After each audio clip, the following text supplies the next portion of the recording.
আল্লাহ পাক দেখতে চান এই দুনিয়াতে আমরা আমলে আহসানকে। সুবহানাল্লাহ।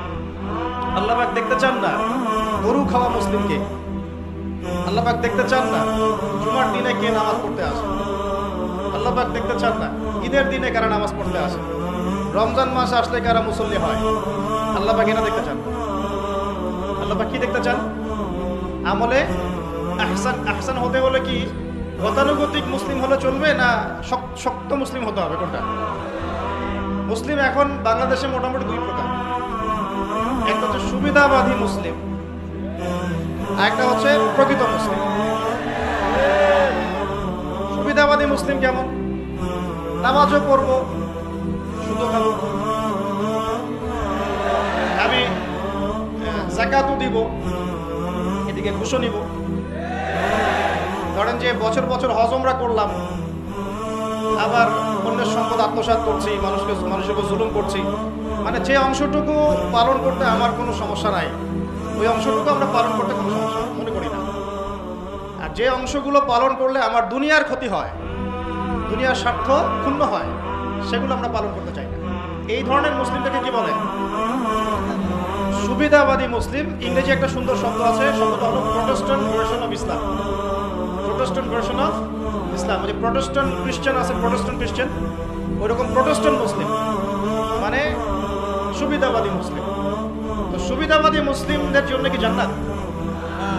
মুসলিম কাকে বলে? মুসলিমের সবচেয়ে সেরা এক্সাম্পল আল্লাহ পাক কোরআনে যেগুলো দিয়েছেন তারা হচ্ছেন নবীগণ। তারা কারা?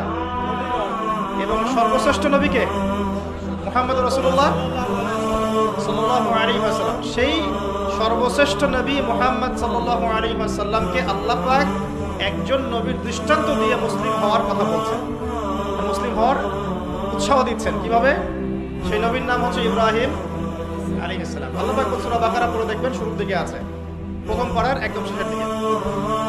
আল্লাহ পাক বলছেন, বা'দা আউযু বিল্লাহি মিনাশ শাইতানির রাজীম, ইয ক্বালা লাহু রাব্বুহু আসলিম। হে নবী মুহাম্মদ সাল্লাল্লাহু আলাইহি ওয়াসাল্লাম, যখনই আমি আল্লাহ ইব্রাহিমকে বলেছিলাম আত্মসমর্পণ করো, বুঝুন কথাটা, যখনই আমি আল্লাহ ইব্রাহিমকে বলেছিলাম আত্মসমর্পণ করো, ক্বালা ইব্রাহিম বলেছিল আলাইহিস সালাম, আসলামতু লিরাব্বিল আলামিন, আমি জগৎ সমূহের প্রতিপালকের নিকটে কি করলাম? আত্মসমর্পণ করলাম। এটা কেমন ছিল আত্মসমর্পণ? আল্লাহ পাক বলেছেন, তোমার স্ত্রী এবং সন্তানকে রেখে আসো। কোথায়? কোথায়? জনমানব শূন্য জায়গায়। তখন কাবাঘর নির্মাণ হয় নাই, সেখানে খাবারও নাই, পানিও নাই।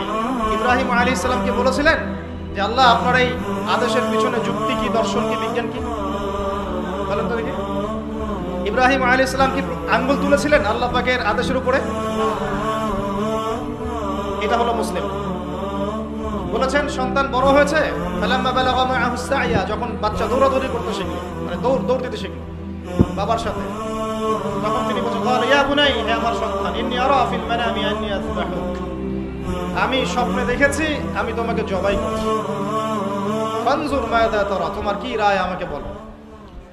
সন্তান ইসমাঈল বলছেন, ইয়া আবাতি, হে আমার বাবা, ইফআল মা তুমার, আপনাকে যে আদেশ করা হয়েছে আপনি তাই করুন। সাতাজিদুনি ইনশাআল্লাহু মিনাস সাবিরিন, ইনশাআল্লাহ আপনি আমাকে ধৈর্যশীল পাবেন। এই যে বাবা ছেলে, এটা হলো মুসলিম, এটা হলো ইসলাম। ইয ক্বালা লাহু রাব্বুহু আসলিম, আল্লাহ যখন তাকে বলেছেন আত্মসমর্পণ করো, ব্যাস তিনি বিনা বাক্য ব্যয়ে আল্লাহ পাকের হুকুমের সামনে মাথা পেতে দিয়েছেন। এর নাম হলো কি? এখন বলেন, এই মানদণ্ডে আমরা কতজন মুসলিম আছি এখন? নামাজের বৈজ্ঞানিক ব্যাখ্যা খোঁজে মানুষ এখন, রোজার বৈজ্ঞানিক ব্যাখ্যা খোঁজে, যাকাতের অর্থনৈতিক ব্যাখ্যা খুঁজি। ব্যাখ্যা তো আছে, আছে না নাই? এই ব্যাখ্যা আমার না জানলেও চলবে। ব্যাখ্যা আছে, ব্যাখ্যা মিলতে পারে, আবার আমার মানে সংকীর্ণ বুদ্ধিতে নাও আসতে পারে। তো আল্লাহ পাক হুকুম করেছেন, বাস যথেষ্ট আমার জন্য। আল্লাহ পাক হুকুম করেছেন তাওহীদ শিখতে হবে, শিখবো। আল্লাহ হুকুম করেছেন 5 ওয়াক্ত সালাত পড়তে হবে, পড়তে হবে। আল্লাহ পাক হুকুম করেছেন যদি আমাদের নিসাব পরিমাণ সম্পদ হয় যাকাত দিতে হবে, বাস দিতে হবে। আল্লাহ পাক মা বোনদেরকে হুকুম করেছেন বালেগা হয়ে গেলে কি করবে? বালেগা হওয়ার আগেও পর্দা করার সিস্টেম আছে, মানে চর্চা করতে হবে। মা বোনদেরকে পর্দা করতে বলেছেন, ব্যাস পর্দা করতে হবে। আল্লাহ পাক বলেছেন সামর্থ্য হয়ে গেলে হজ করো। আল্লাহ পাক আমাকে আপনাদের সবাইকে হজ করার তৌফিক দান করুন। হজ করবে। আল্লাহ পাক বলেছেন যেখানে জুলুম হচ্ছে একে প্রতিহত করো, করতে হবে। প্রতিহত করার অর্থ এই নয়। প্রতিহত করার অর্থ কি? প্রতিহত করার কয়েকটা অর্থ থাকে। সামর্থ্য থাকলে হাত দিয়ে, সামর্থ্য থাকলে কি দিয়ে? আপনার কি সে সামর্থ্য আছে? ব্যাস নাই। ওয়াইল্লাম ইয়াস্তাতি, যদি না পারো ফাবি কি লিসানিহি, ফাবি লিসানিহি, জবান দিয়ে কথা বলেন। আপনার কথা বলার স্বাধীনতা নাই? আছে তো? সত্যি আছে? আচ্ছা আচ্ছা, তাহলে জবান দিয়ে বলবেন। তাহলে কি বলবেন? জবান দিয়ে বলবেন, যতদূর পারেন বলবেন।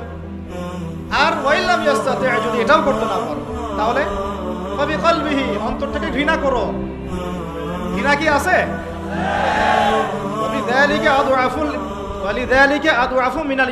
এটা হলো ইমানের সবচেয়ে নিচু অংশ। এরপরে ইমানের কোনো অংশ নাই। মানে অন্যায়, অবিচার, জুলুম, পাপাচার দেখেও যাদের মনের মধ্যে ঘৃণাও আসছে না, আমরা আর মুমিন নাই। সত্যি কথা, এটাই সত্য কথা। আমরা মানি আর না মানি, আল্লাহ পাকের শাস্তি আসার আগেই তওবা করে ফিরে আসা উচিত। আল্লাহ পাক তৌফিক দান করুন। তো ইসলাম বোঝাচ্ছিলাম, দেখুন যখন আল্লাহ পাকের যে হুকুম চলে আসবে তার সামনে আত্মসমর্পণ করার নাম কি? ব্যাস, এই হলো ইসলাম। এখন বলেন সত্যিকার অর্থে আমাদের সমাজে এই সুবিধাবাদী মুসলিমদের সংখ্যা বেশি না প্রকৃত মুসলিমদের সংখ্যা বেশি? আল্লাহ পাক বলেছেন আমাদেরকে প্রকৃত মুসলিম হতে। আল্লাহ পাক দেখতে চান, এই সৃষ্টির উদ্দেশ্য কি? আল্লাহ দেখতে চান সবচেয়ে শ্রেষ্ঠ মুসলিম কারা। সুবহানাল্লাহ, আল্লাহ পাক আমাদেরকে শ্রেষ্ঠ মুসলিম হওয়ার তৌফিক দান। এখন এই কাজটা তো সহজ না। কাজটা কি সহজ? কাজটা কিন্তু এত সহজ না। কাজটাকে সহজ করার জন্য আমরা আল্লাহর তৌফিক কামনা করি। আল্লাহ পাক আমাদের সবাইকে তৌফিক দান করুন। সর্বপ্রথম আল্লাহ পাক আমাদেরকে দান করুন আল্লাহ পাকের রহমত।